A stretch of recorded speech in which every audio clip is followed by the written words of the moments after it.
play, you'll help the playwrights out by answering a this or that question. We'll just do it by a show of hands. A question that will shape the next episode in some way. So when you come back in 2 weeks to see episode 2, you will have shaped the stories that you see on stage. It's real fun.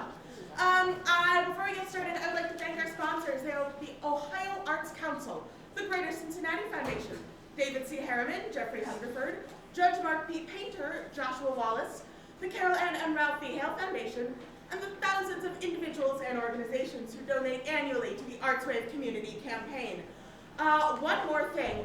I don't know if you know this, we have another whole theater upstairs. Yeah, we do. Our next show is called, it's called A Case for the Existence of God. And it's about two men who meet in a loan broker's office, and they don't really think they have much in common until they discover that they are both single dads.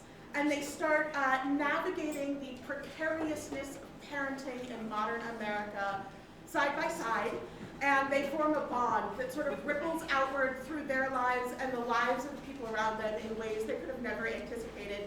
It's one of the most produced new plays in America this season. We're really excited to be doing it. I hope you'll come and see it. You cannot come and see it on opening night, February 7th, because that is sold out, but you can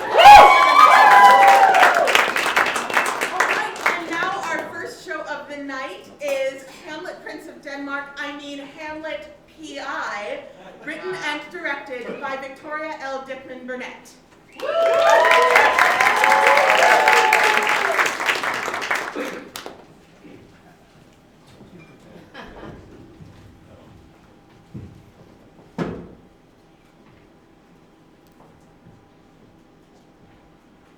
So tell me again, my good Lord Hamlet, who actually died?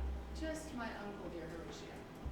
And they were all in on it? All but my mother, who unfortunately was poisoned, but they were able to pump her stomach before the poison took effect. But Polonius? The old fool thing was just an act. He had long since thought that there was something amiss with my father's death. And you heard the players when he arrived. He played Caesar. Brutus stabbed him. He was more than willing to reprise the role. Yeah, but in summary, after my father's spirit told me of his murder, I decided to play at madness. But I knew I could trust Ophelia, so I clued her into what was happening, and she assured me that I could trust her father and brother. So, with their help, and yours, of course, we all started to raise the pressure on Claudius, knowing that if it all fell apart, he would be revealed for the murderer he was. I was never in any real danger. Laertes was in on it the whole time. So Rose and your handsome Guildenstern are alive and well, and relaxing in the English countryside. So they arranged for us to be here. So what about Denmark? Fortinbras will sort it all out. You gave up the kingdom. I found my calling, Horatia. Everything that happened just tells me that I'm meant to be a detective. After I defend my dissertation in Wittenberg, it'll be all mysteries all the time. You haven't really solved any mysteries. Your father's ghost told you he was a murderer. Oh, that is true too. No, we're not doing that.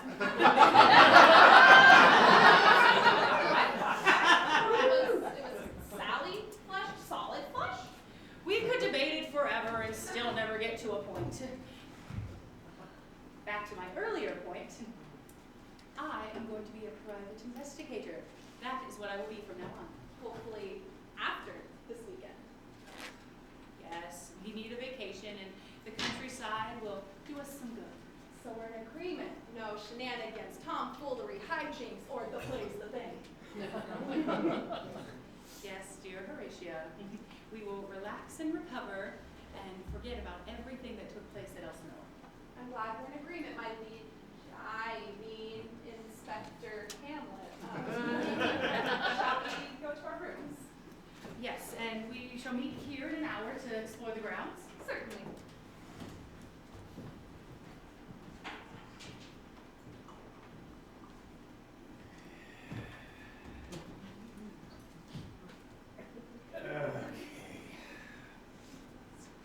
Let's see.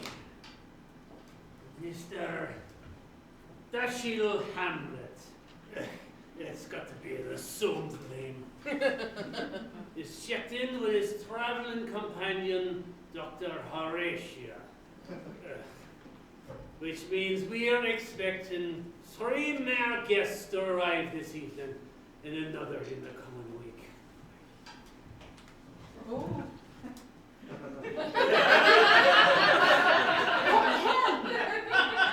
Hello there. Are we expecting you? I'm sorry, I'm very busy. If you're not going to shake it, can you wait till I finish this?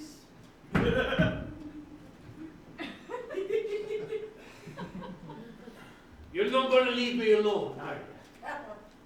Okay. I suppose I can take 5 minutes away from my work. Just be quick. Do you want me to come with you?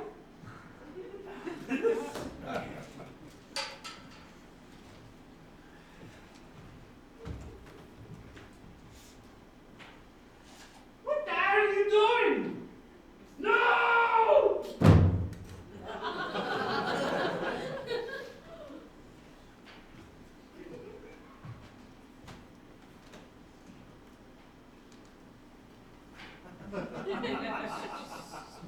My dear friend, Rosencrantz, or Guildenstern. What are you doing here? I thought you were spending the week in the Cotswolds. That was until arranging the stay for you. This place seems so much better. Well, in that case, we will enjoy your company. So, which are you? I'm me. That's really helpful.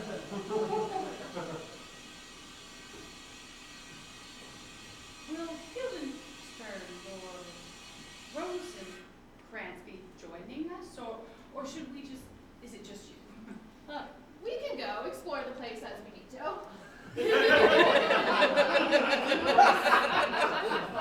Notice how they don't answer any question directly. Don't worry about it. Rosencrantz or Guildenstern has always been cryptic. Whatever you say, maybe that's a mystery for you. A mystery? Remember our agreement? Ooh, what mystery? What agreement? There is no mystery. Right, Hamlet?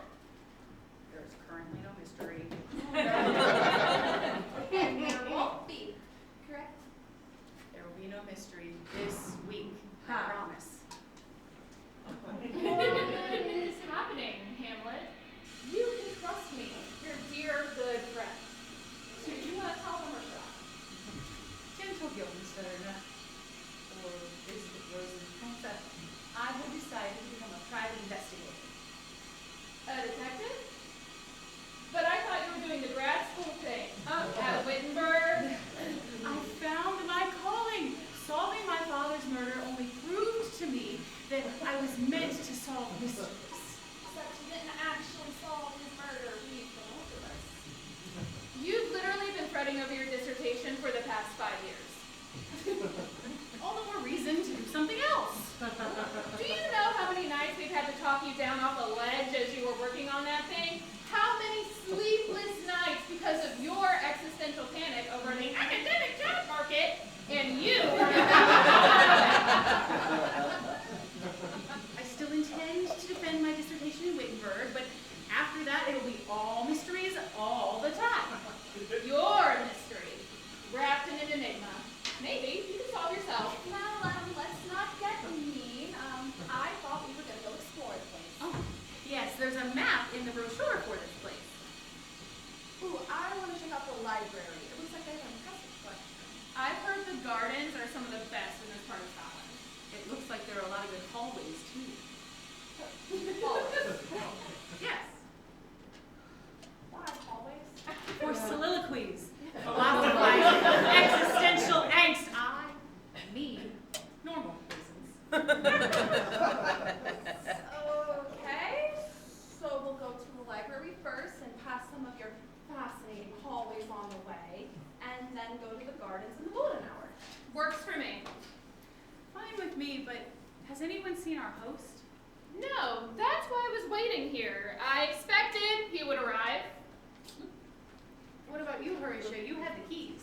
There was an envelope with our names on it when I arrived, and the keys were in there. Doesn't that strike you as odd? No.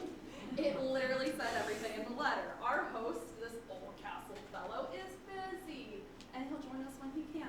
Nothing to worry about. Old castle? As in we're staying in an old castle? Fine. If you are sure there is no mystery, we can go to the library, but I am stopping in some of the halls. Go on without me. I'll stay here and see if the host shows up. I'll meet you in the gardens later. Okay, sounds good. See you soon.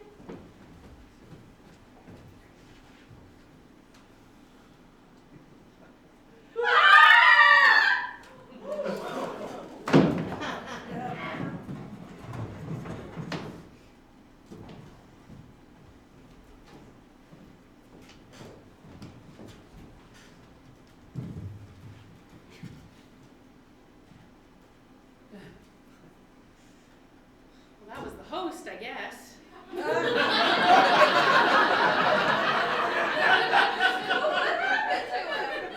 Oh, all you hosts of heaven. Somebody is dead, Hamlet. That's why we have to solve. The mystery? Are you actually enjoying this? No. We have to figure out who did it. Why? Because they're in the castle with us. We could be next.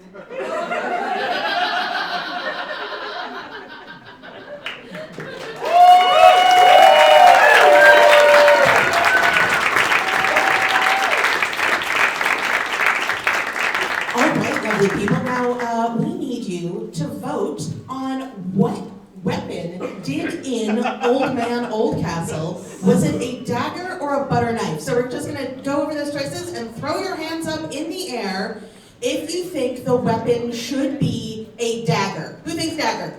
No. And who thinks butter knife? Oh, you sick sons of bitches, I love it. All right. Okay. We are going to take 3 minutes for shows to change over. Get up, get a drink, stretch your legs, and we will be back very soon with show 2.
We are back, my friends.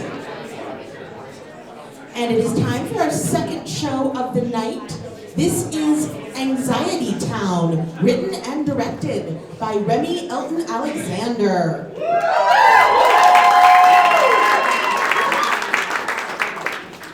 Good evening, everyone. Are you enjoying cereals tonight? Come on, I know you can do better than that. I said, are you enjoying cereals tonight? Great, that's great. Did you know, studies have shown that if you do that bit right when you walk on stage, the audience is less likely to trust you?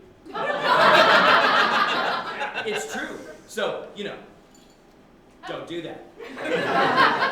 Anyways, I'm here to tell you that the play you are about to witness tonight is called Anxiety Town, and it is in no way based on the playwright's experiences of life.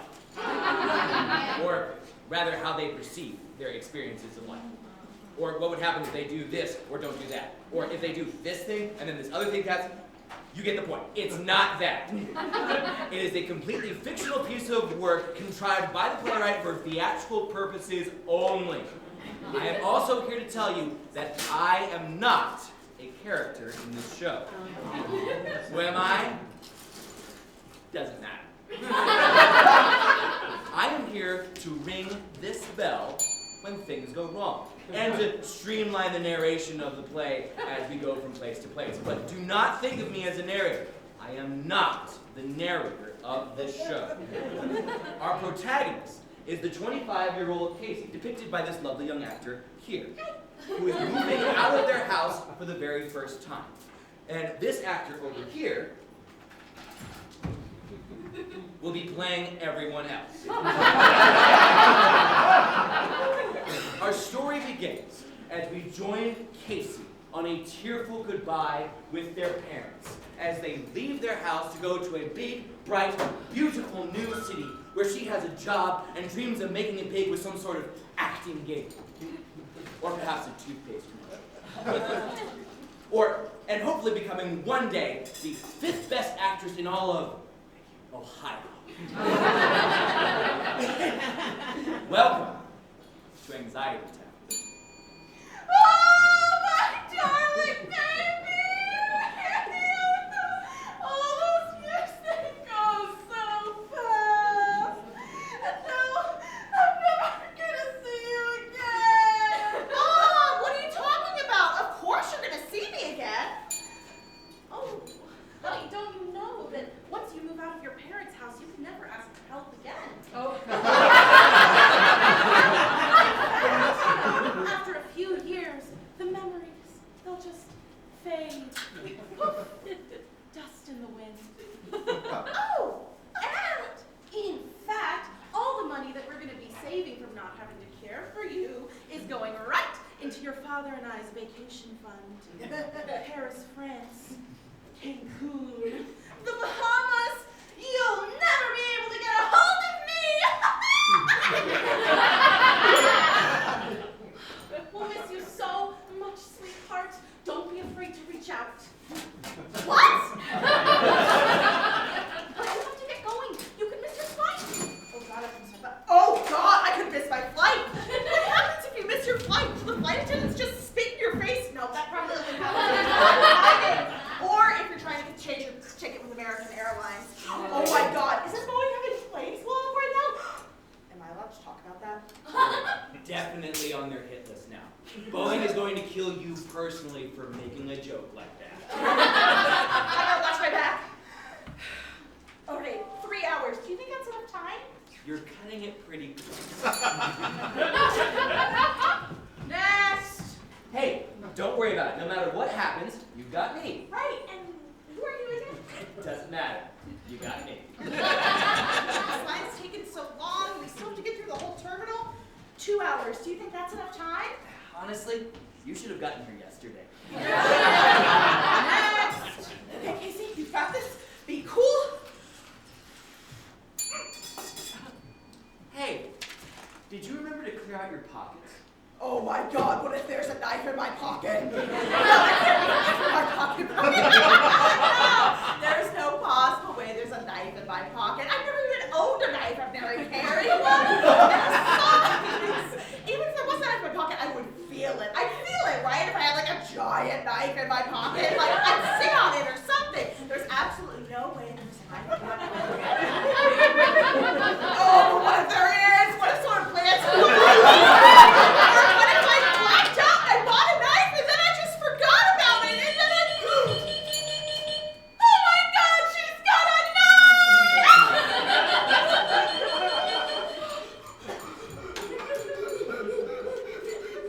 Yes, police. We've got one. A knife offender. Yes, we're placing her under arrest immediately. Good luck making your flight, kid. What happens if you miss your flight because you were detained by the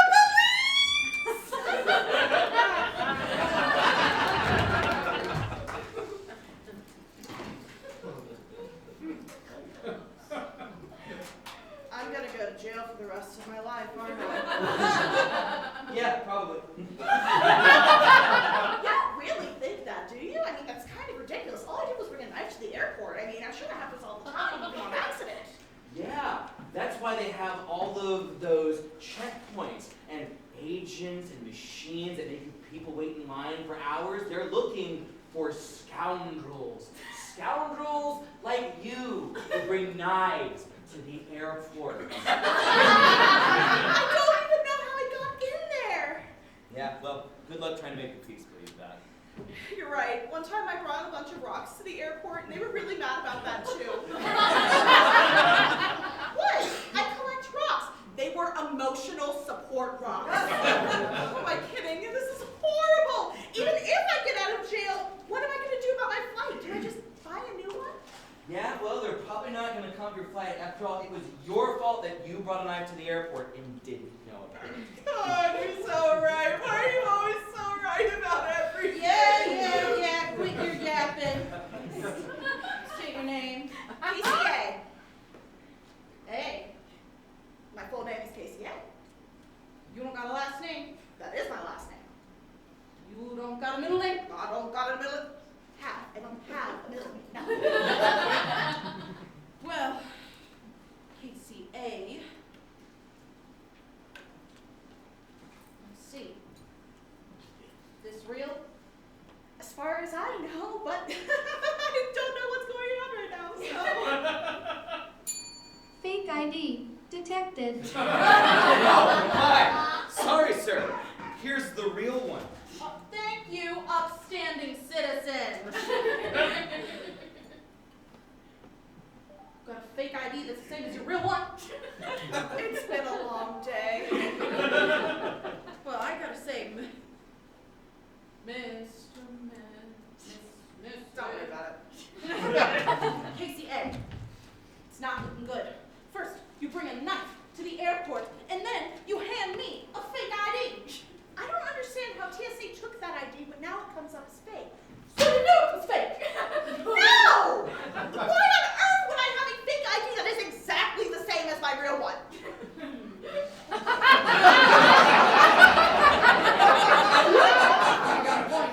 This has to be some kind of misunderstanding. Look, the only misunderstanding me I need right now is you telling me why you brought a knife to the airport. I don't know how I got in there! Oh, you don't know! You didn't know you had a knife in your pocket? Yes. But how would you not know? This thing is huge. I know. Well, you must have felt it or something. That's what I said. Yeah, hey. You didn't. Now, we need to face the facts. And the fact is, no matter how it happened, is my little friend here brought a knife to the airport. What are the consequences? Consequences? Yeah, consequences.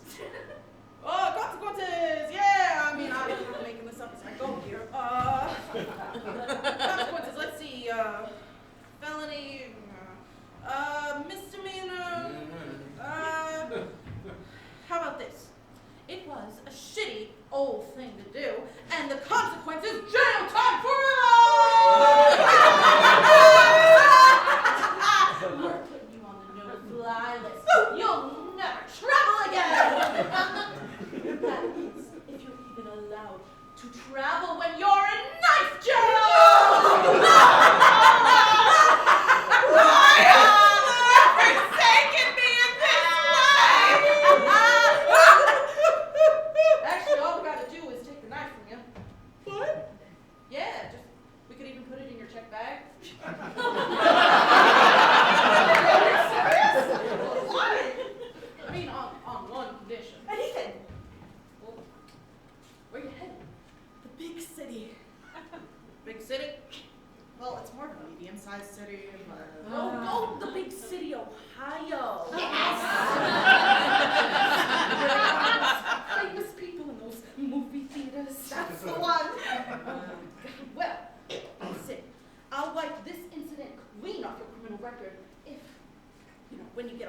famous, you give old Jim a shout out in one of your movies. Well, I want to be in a commercial, actually. What? Yeah, toothpaste.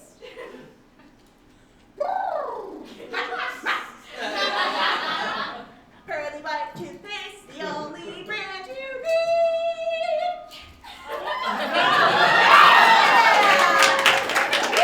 Pretty good. I worked really hard on it. All right, yeah. So you put me in one of your toothpaste commercials. I'm actually not sure that's how it works.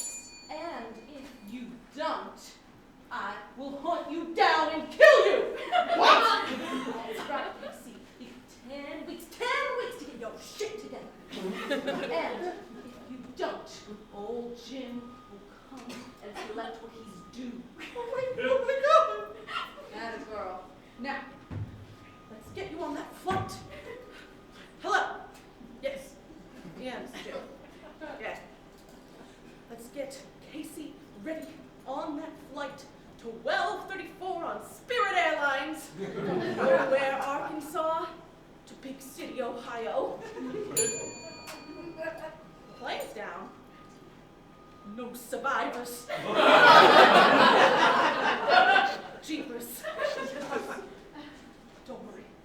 We'll get you on another flight.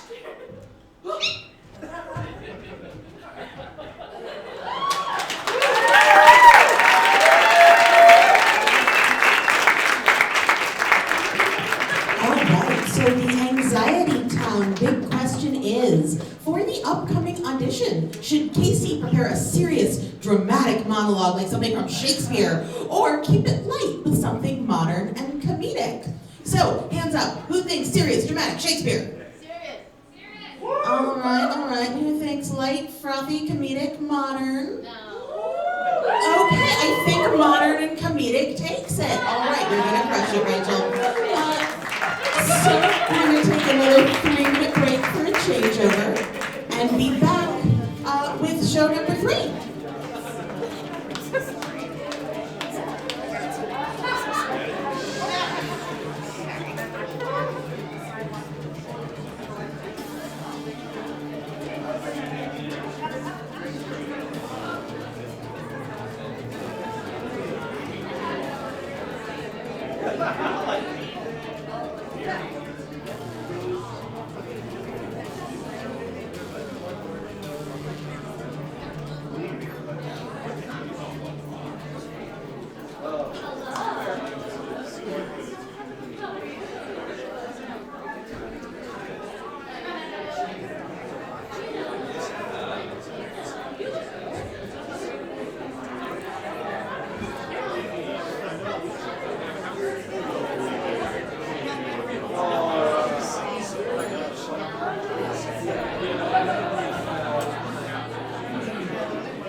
All right.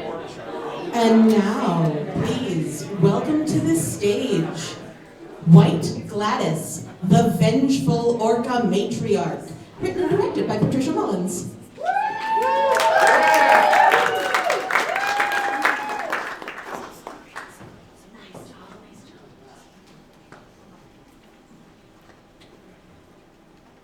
Did it make me feel better? Honestly, a little bit.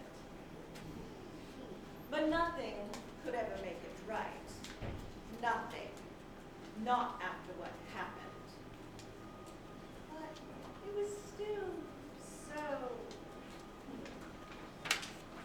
sweet.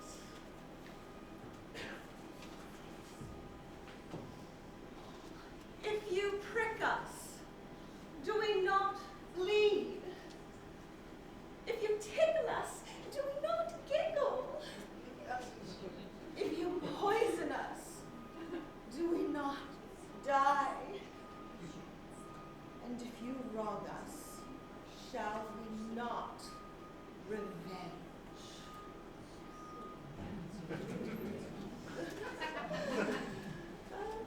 That is Shakespeare. A cultured life, I'd say. Pretty good though, huh?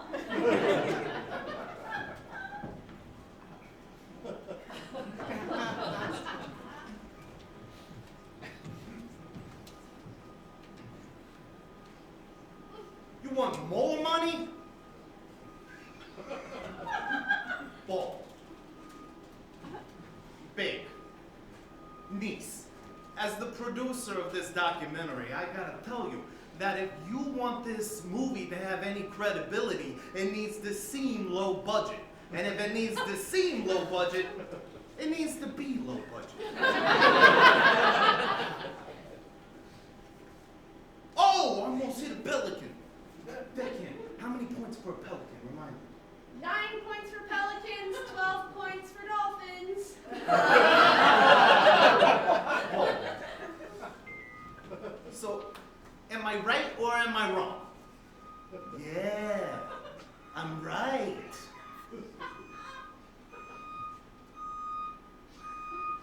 Oh yeah, 12 points. Take that, Flipper. Huh? Oh, no, sorry, I thought it was on mute. Yeah, no, I'm just enjoying the Mediterranean sea life. Deckhand, I need you to go fetch those balls. I just realized I pulled a sand lot. Sir, how Yeah, should I? they're autographed. They're autographed by Tiger Woods. Yeah, bye-bye.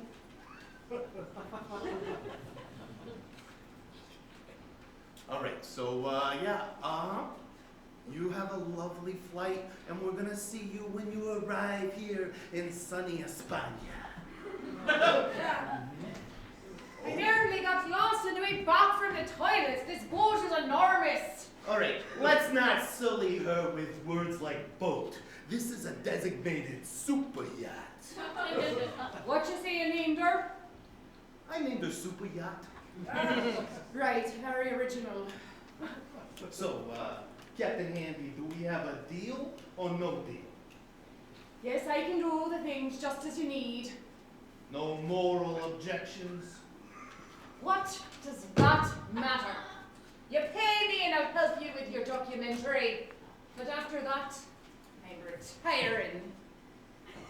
Finally gonna open that pickleball academy I've been dreaming of. Congratulations. So, I was, Pink Pickleball Park, I'm gonna call it. The cards will be pink and flower-shaped. From above, it'll look strikingly similar to my ex-wife's. Okay, all right. I see where you're going. So look, I was just on a call with my niece. She's the director of the movie. She's gonna arrive tomorrow. Are you sure we're in the what do you call it? Orca Alley? Yes, sir. We're at the exact coordinates I clocked when the boat I was manning last year went down. What happened? It was the orcas. They're playing. But not. Oh, you were telling me they were fiddling with the rudder. Yes, I do believe that most of them were fiddling. But not Gladys. Gladys? White Gladys, they call her. She's the matriarch of the pod. Oh, the other whales do everything that she tells them to do. Okay, so what does she tell them to do? She tells them to fiddle with the rudder, drive it out, and create a hole in the boat so that it takes on water. The boat went down in 10 minutes flat. Oh, 10 minutes? That's a small amount of time. It's only after they taunted us for days. So that's a lot of foreplay, am I right? This is no joke, sir. White Gladys and I, we have a beef that goes back to a long time ago. In fact, I think she took that boat down just to get to me. Oh, Captain, you're not telling me that the whales are, what, hunting you? Aye, sir, but I can't say that I don't deserve it. What are you talking about? Oh, just be prepared. I don't know what she's gonna do this time. I'm not scared of whales. I do hate them on account of one whale died while I was filming Free Willy 5, and then we had to finish the movie with hand puppets. Went straight to Hulu. Sir, I don't know if we're gonna be able to get close enough to the pod on a boat this large. Oh, well, I have an idea. We could take the baby yacht. It's brand new. We're towing it behind the super yacht, see? And what do you call her? I call her the baby yacht. Genius. Sorry, a pickleball man, Mr. Boney. I believe this here super yacht's big enough for a cart if we cover over one of your swimming pools. Let's go look at my plans. You know, I've written them up to look strikingly similar to my ex-wife. Okay.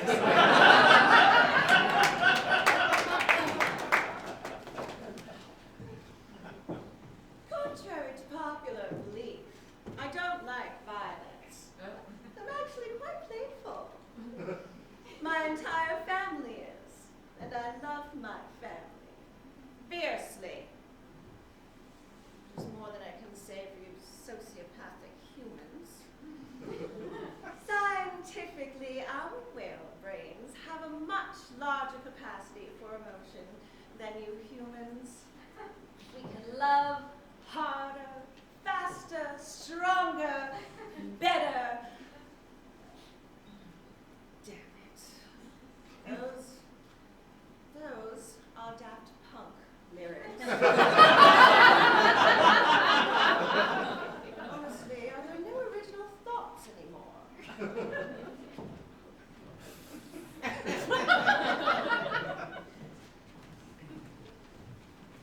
And then you just pull the trigger and you shoot. I think you've got the wrong deckhand, ma'am. I can't kill a whale. You're not killing anything. I told you, you're just tracking the pod for the documentary. Okay, Captain.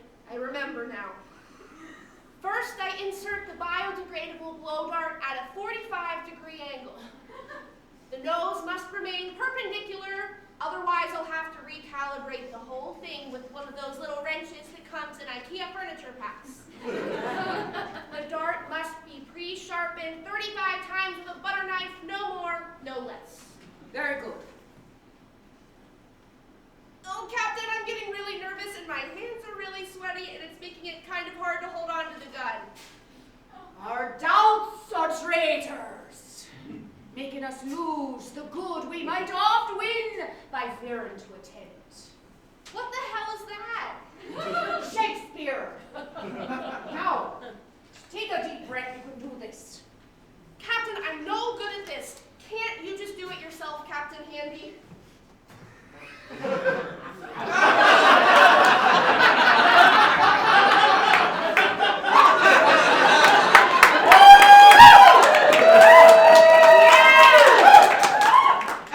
Any more questions?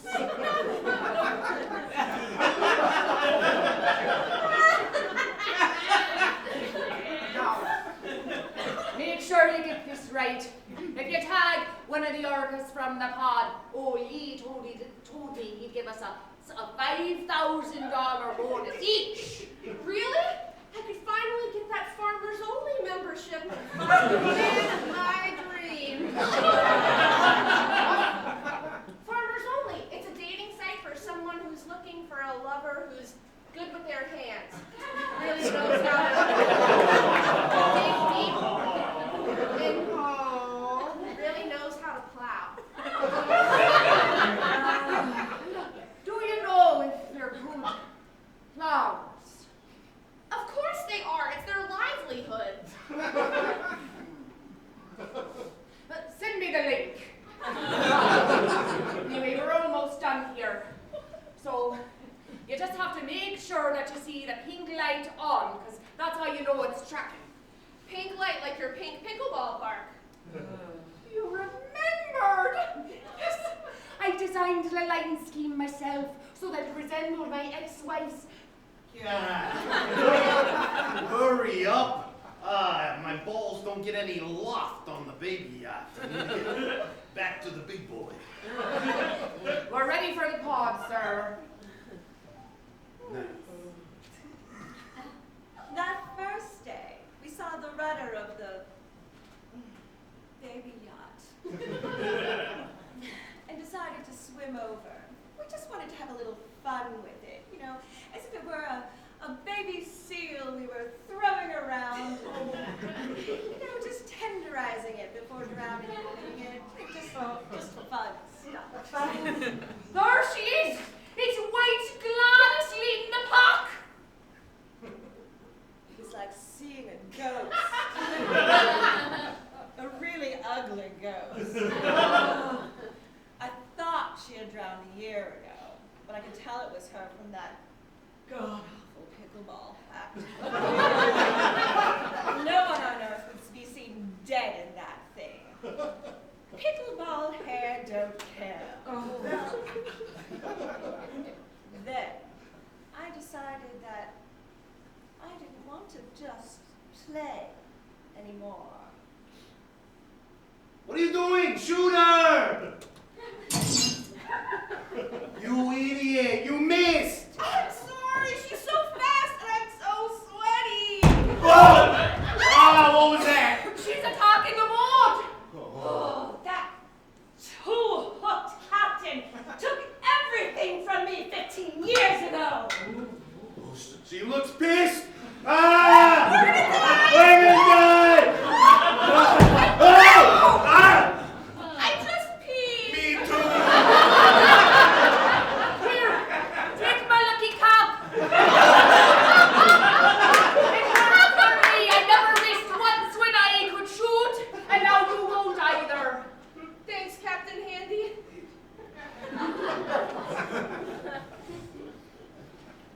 Where is she? Maybe she left? No, she's still out there. Wait.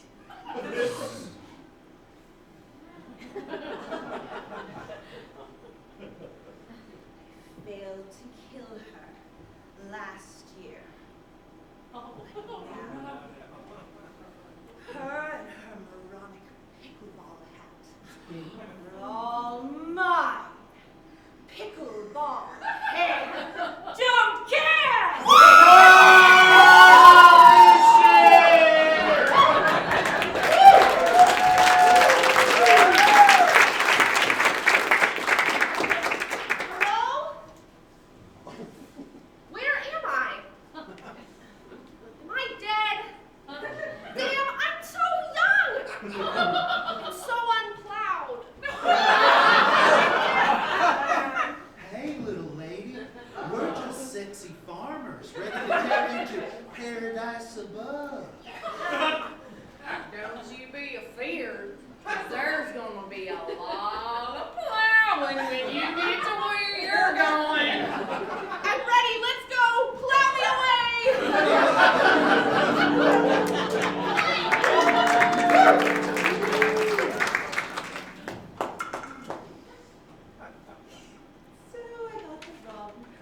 monster they call the super yacht. Those ecocidal maniacs were just hanging out in my waters, emitting as much carbon dioxide as a small country. And then I realized I've never sunk a super yacht before. So it was time to play. Challenge accepted.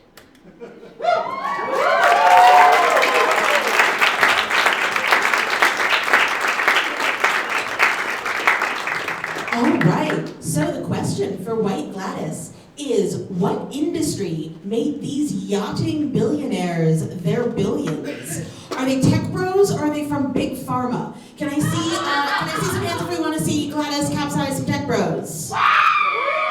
All right, and what about Gladys fucking up some Big Pharma? All right, I think we've got some Big Pharma billionaires on that super yacht. All right, we are going to take a 10-minute intermission before the last two shows of the night. So, stretch your legs, visit Russell behind the bar. Don't forget to tip your bartenders. We'll be back soon.